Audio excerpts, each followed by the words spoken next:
Okay, welcome y'all. This gonna be lesson 15 here. This is habits and rituals. Okay, so this is like basically we're finally going to talk about like morning routines and shit, and intentionally, of course, as you can notice, we're at lesson 15, and we are only now talking about little habits and rituals. And why is that? The reason is because, and this is where, like you've got the fucking the Alex Hermosies of like, yo, just wake up, get your damn coffee and get to work. And then you've got your like Tim Ferriss where it's like, okay, here's this, 3-hour morning routine to get you started for your day. And there's such a wide spectrum, and nobody can come on agreement of any of it because it's going to be very individual to you. And that's why we have spent like the last 14 lessons building a foundation to identify what is important. Because you don't need to spend any additional effort and energy doing shit that isn't important, especially when you are the kind of person, which if you're listening to this, I'm assuming you are, if you're the kind of person that wants to do it all and you want to do it all at a very, very high level. And because of that, you don't have time to waste time. You don't have energy to waste energy. And so everything needs to be very intentional. And that's not to say, again, with this whole course, we're talking about freedom. That's not to say that this means that there's a rigidity, but it means the very few things that you are choosing to do are very, very, very, very, very, very, very, very, very, very high leverage activities. Okay? And so really the premise of this is you want to have little things set into place. We talked about the life types and the key processes, and I would see the key processes as like the very foundational non-negotiables, meaning like literally if nothing else happened, that you need to do these non-negotiables, the key processes, because those are the things that you've identified that are aligned with the life types, that are aligned with the ultimate result, which is a realization of the ultimate intention and purpose, which is, combined together, all the different life types combined together, create the ultimate vision of your life, which again is like this blueprint. It's not this, set in stone. It evolves as you evolve, but it's like this guiding blueprint or this map, if you will, that is leading you in the direction of realizing your highest potential, while at the same time leaving the door wide open for life to unfold however the fuck life is going to unfold. Okay? And so these little habits and rituals now become the way that I'm imagining it in my mind. They're like the nails and the screws that kind of hold everything together. Okay, they're the joining pieces that hold all of the key processes into place and maximize your ability to do those. And this is kind of a building upon the previous lesson of the don't tell me. We had mastering time through timelessness, finding your flow. And we talked about stacking processes in net time. This is I would say just a continuation of that concept, but now even more nailed down. You see what I did there? Now even more nailed down to very specific things. Okay. And I think the best way that I can approach this to give you something practical is to just go over my own routine and my own rituals and habits. And then you can start to get a sense of what makes sense for you. Okay. So I'll give you my specific things, and then we'll kind of maybe touch on the principles of what that, what that looks like as a whole. And then you can see how then you can implement that into your own life. And, just like all of this shit, it's not complicated, y'all. It really is not complicated. And a point to drive home is even beyond the actual benefits of the habits themselves and the rituals themselves. And I guess maybe just to give a slightly differentiation, some technical definitions of, what's a habit, what's a ritual. I mean, they're pretty much the same damn thing. Although in my mind, a habit is more a kind of a generalized practice or a generalized activity, whereas a ritual feels more of a sacred, kind of more of a spiritual component to it. But again, basically the same shit. I mean, I guess you could say a ritual could be a habit, although a habit could be a ritual, although a ritual may not necessarily be a habit, although it basically is. So yeah, take with that what you will, but just to give you a little bit of differentiation between the two terms, at least in the way that I'm presenting them here. But the main thing, I guess if you had to take anything from this, is it's not as important as the shit that you actually do. The thing that is important as you do the shit consistently. Consistency, consistency, consistency, consistency, consistency, consistency, consistency, consistency, consistency, consistency. I can't fucking stress that enough, bro. I can't fucking stress it enough. These are your anchors, okay? So I'll share mine, and then you can identify what may be resourceful for you, okay? And again, this even these things evolve, and that is why, we talked about the rhythms and the cycles. That's why we build in these different spaces to rest and to take time away, even from these rituals and habits. But the key difference here is that the time that we take away is intentional. It's not like, oh, I woke up late and so I couldn't do it, or oh, this happened and it didn't happen. Like literally, like I don't want to fucking hear any of your goddamn bullshit excuses. Get the fucking shit done. I'm going to tell you, I'm going to keep it straight. Get it fucking done. This is like the one place in this course where I will have zero tolerance, zero wiggle room, and you'll see even why more so as I continue on here. Get the shit done. Okay? So obviously my habits and rituals have evolved as I have evolved. And I used to wake up, at a set time every single day.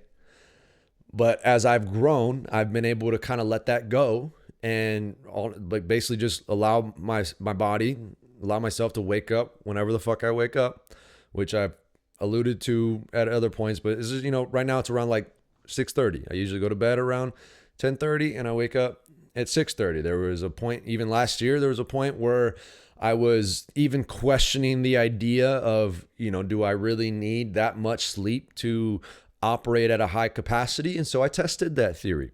And, I was going to bed around 9:30, 10 o'clock, and I was waking up at 3:30 every day. And when I say waking up, I mean getting the fuck up. I don't mean the alarm goes off and I snooze for another hour. I mean I get the fuck up at 3:30, okay? And then before that, I've had different periods where it's like 5:30, 4:45.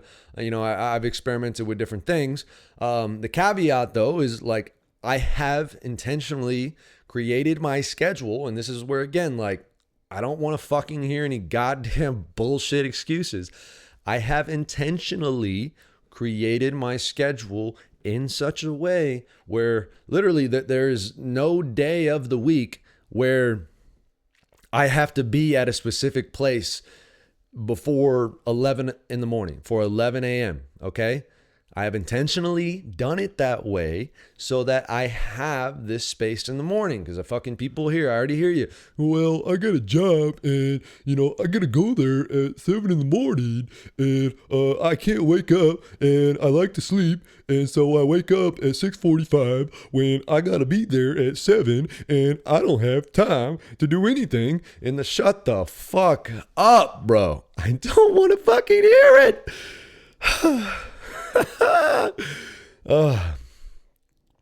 I have intentionally created that way. I've quit every fucking job I've had. I have sacrificed making more money, quote unquote, bullshit pieces of paper to be able to create the schedule that allows me, at least my version, to operate at what I feel is the highest level possible. And again, therefore, I make sure that I don't have to be anywhere till 11 o'clock at least. And that's only like on 4 days a week. Okay.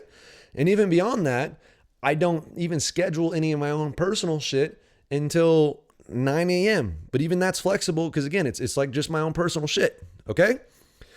So again, I don't want to fucking hear it. That said, because I get it. Look, I get it.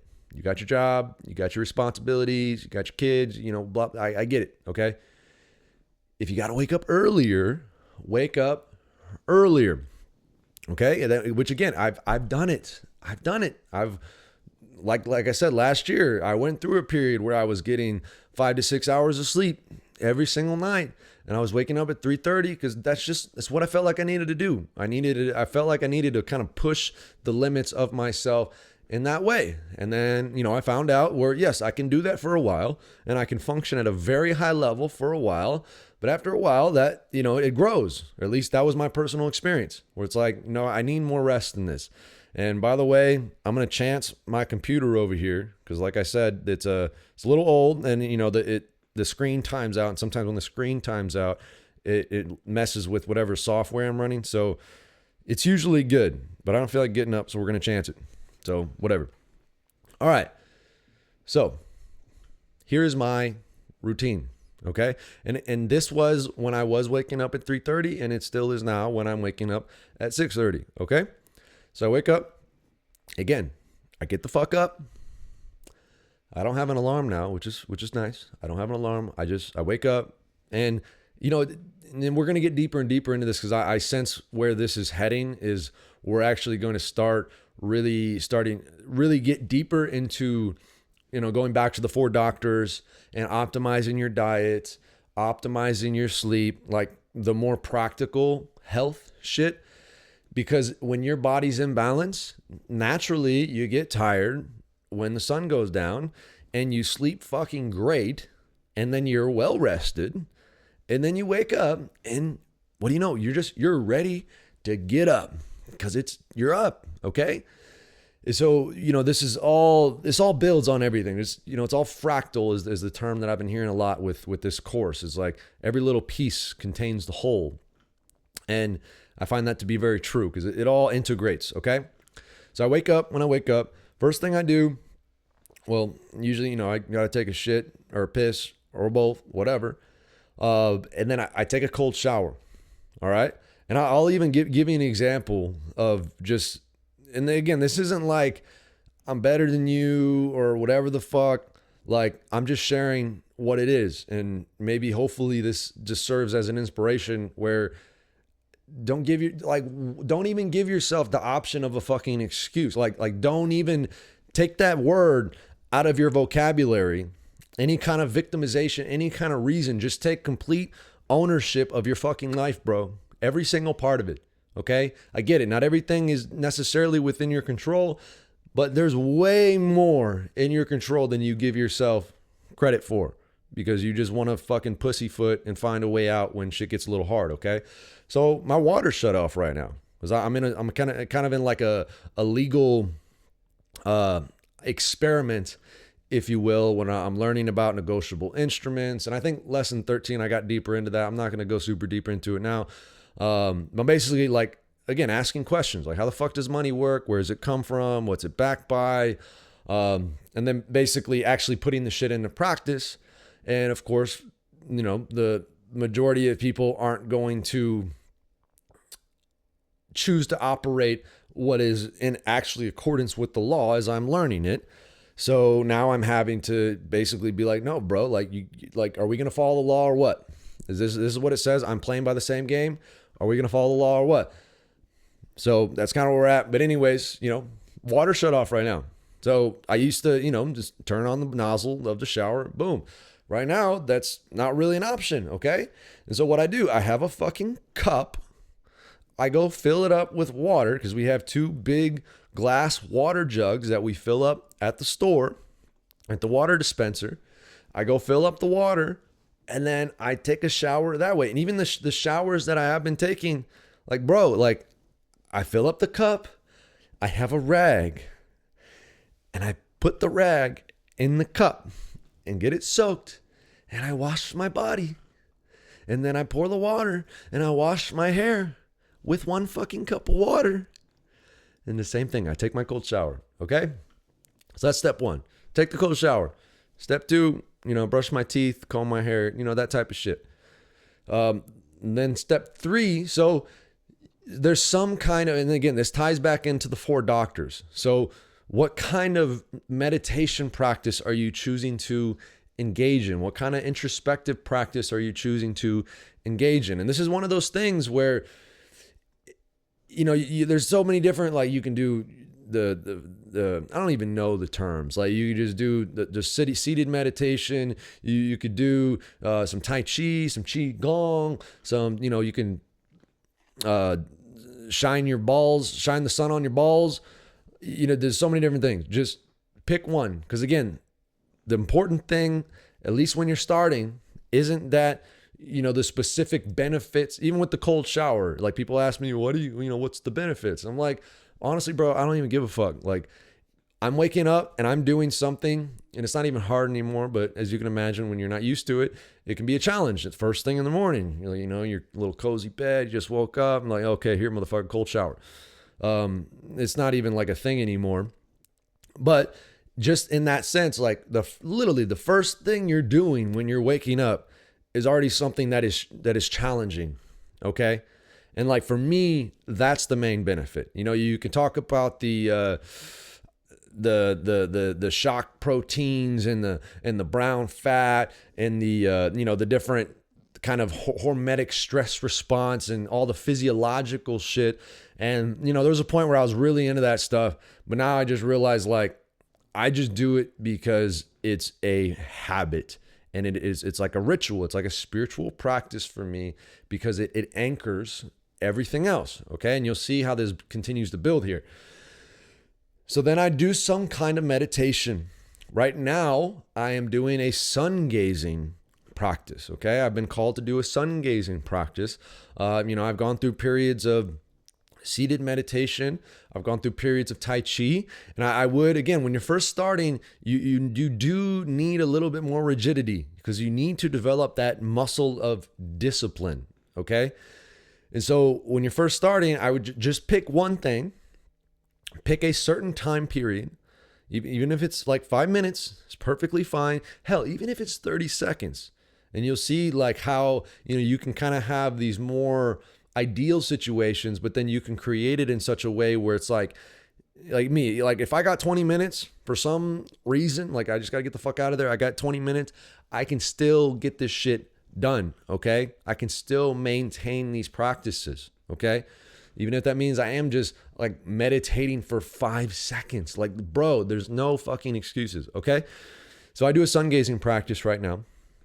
And well, let me finish that thought. Pick one thing, whatever it is, seated meditation, shining your balls, Tai Chi, I don't care. Pick something that you can be consistent with, just like exercise. The best exercise that you can do is the one that you're going to do consistently. Okay? Pick a time and do it. You're going to do a whole gong. So you're going to do a gong is a 100-day consecutive practice. And I think, well, it's not up there yet, but if you're in the Life Collective community, the basic space in there, in the free resources, there's a little gong tracker that I'll remember. I'll get it up there. But basically, you just check it off the box every single day. And if you miss a day, you got to start all the way back at day one. That is the trick. So 100-day consecutive practice.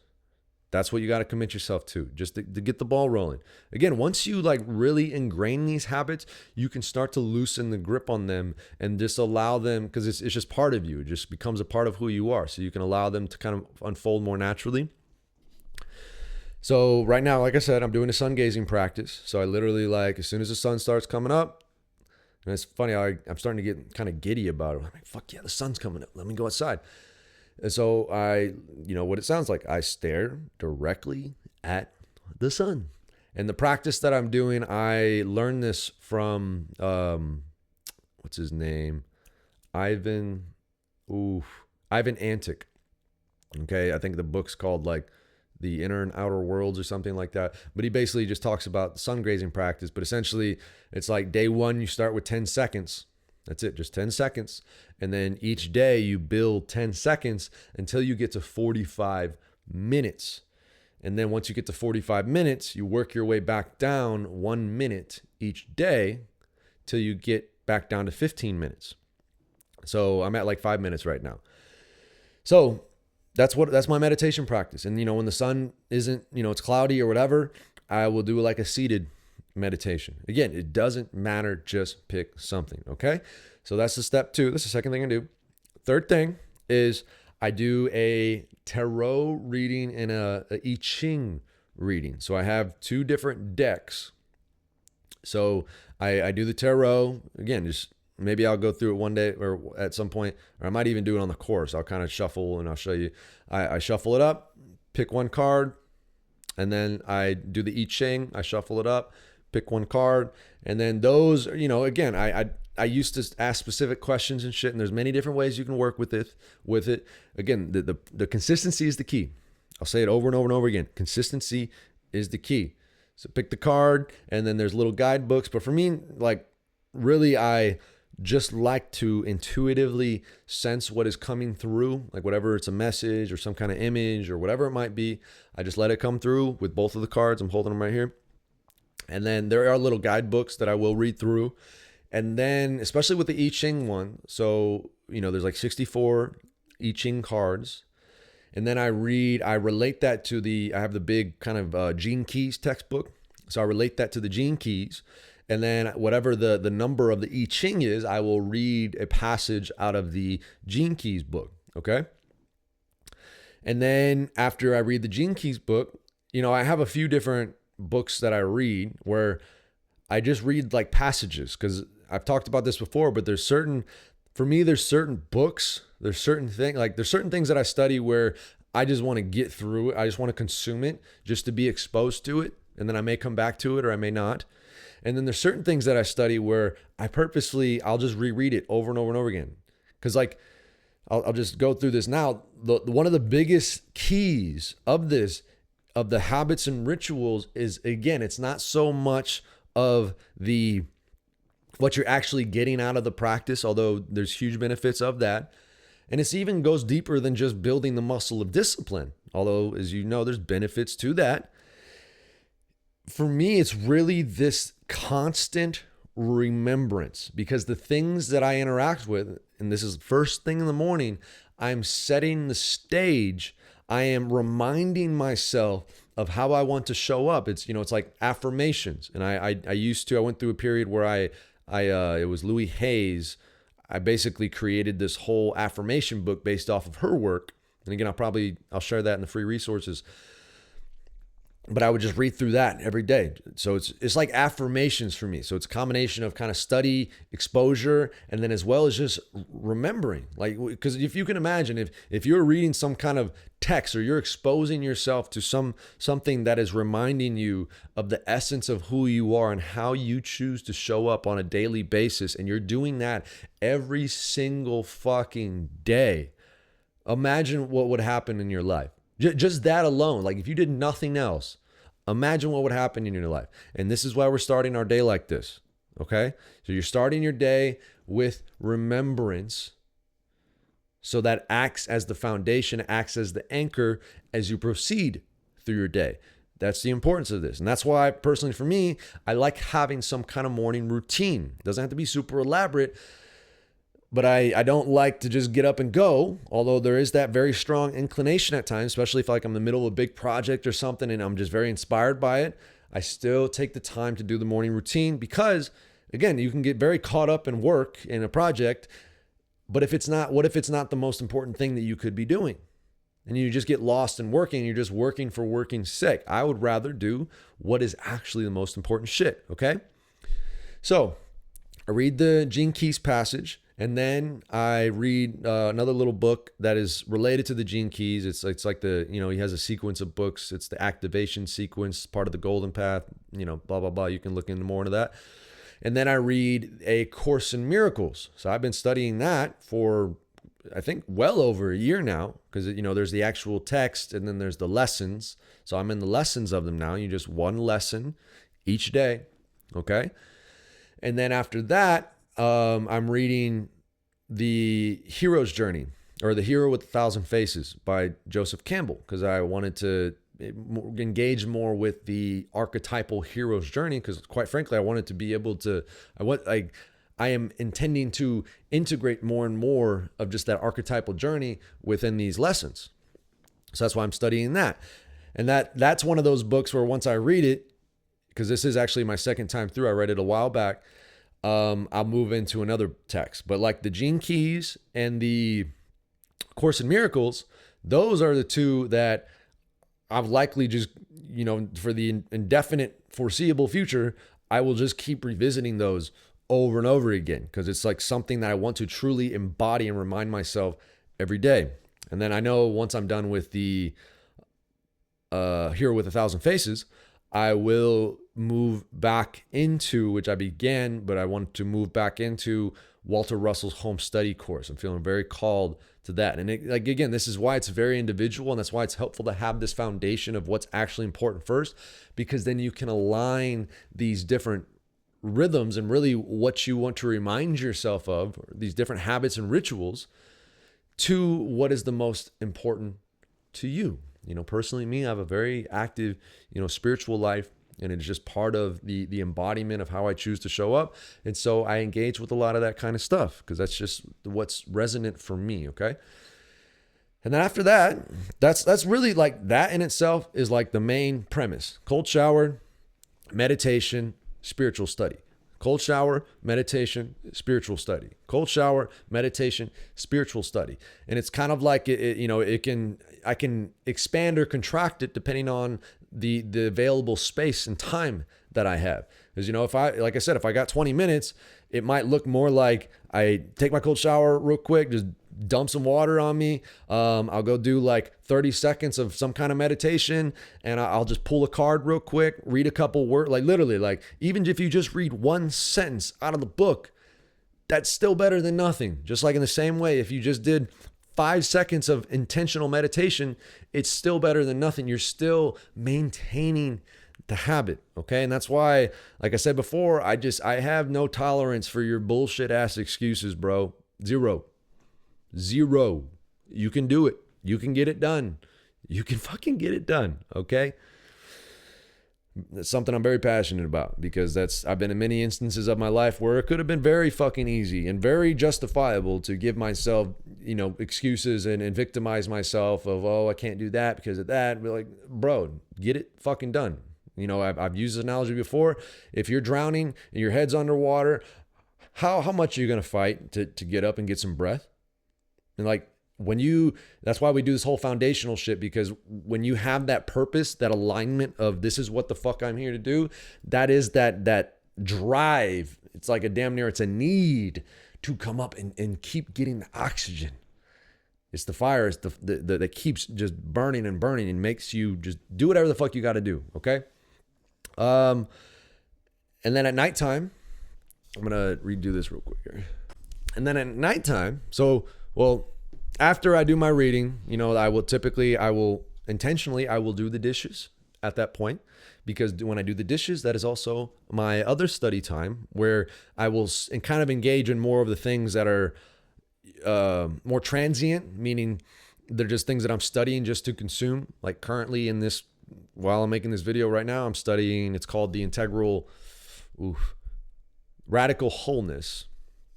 Finding Radical Wholeness by Ken Wilber is what I'm studying right now. But, you know, any number of things, just whatever I'm into, that's my time in my space that like I will study that stuff. And then basically after that, you know, obviously, you know, somewhere in there, I'm going to feed the dogs, might make some coffee, you know, the other little normal shit. But basically that's it. And then at nighttime, there's really only one thing at nighttime. Because for me, nighttime, I'm tired. I don't want to have a bunch of shit. I want to go to sleep. But there's one thing that is a constant, and that is I do it's called Pliability. It used to be called ROMWOD, but essentially it's like an app, and it's yoga, it's stretching, but it's a video that you put on, and they just tell you what the fuck to do. And it's pretty mindless. You just do what it says, and it's good to go, okay? And obviously, you can get into the argument of, you know, the specific needs and all that shit, but again, I don't give a fuck. Like, it's a consistent thing that if I just do that consistently over a long period of time, it's going to have the actual benefit of, you know, recovery and opening myself up and, you know, flexibility, all that cool stuff. But again, it's a consistent practice. And that is the important thing that I will drive home over and over and over again. Consistent practice. Okay. Honestly, that's it, bro. Like you have this foundation now. If you're following along with the course, you have this foundation. You know exactly what to do. You know exactly where you're going. You know what your key processes are. You know how to stack different processes. Then you know how to start to align with the rhythms and cycles of nature, aligning your schedule, aligning your practices, all that cool stuff. And now it's like, here's the nails that just hold everything together. These non-negotiable little, I wouldn't even necessarily call them secondary processes, although you could. These non-negotiable habits and rituals that you just show up to every single day. And again, you still have that intentional space. Like for me, it's once a quarter. I have that week or whatever where I may even, like, a lot of times I still will do the cold shower and I'll still do my meditation just because, like, I just crave that at this point. But even still, I will give myself the freedom to where, you know, if it doesn't happen, it doesn't happen. During that time, it is intentional time that you remove yourself, and which makes it very obvious what it is important. Because that's where, because again, you can start getting bogged down into this 2-3 hour morning routine. But then when you take a break from it, then you can get that outside perspective of, is this actually the most important thing, the most productive thing that I could possibly be doing? And for me, I always, you know, it may change, who knows? But I always come back to the cold shower, the meditation, and the spiritual study. Cold shower, meditation, spiritual study. Okay? So find whatever works for you. Start super simple. Maybe you just start with the meditation. Hell, maybe you just start with making your bed. But hopefully you kind of see the principles behind it of the consistency. So figure out whatever that thing is that you know that you can be consistent with, and start there. And then you can always build. But if you give yourself too much too soon, and you set yourself up for failure, and you end up failing and, you know, fall off or whatever, then it makes it harder to get back on. But once you get momentum, it's easier to keep momentum than trying to start from a dead stop. Stop, start. Fuck that shit. Just slow the roll, bro. All right, dog. Peace. I'll catch you next time. Been a pleasure. As always, I will see you in the lessons, in the actual lessons that we're going to get to next. Although, I don't know when the fuck you're watching this, but that's what I'm doing. I don't know what you're doing, bro. Peace.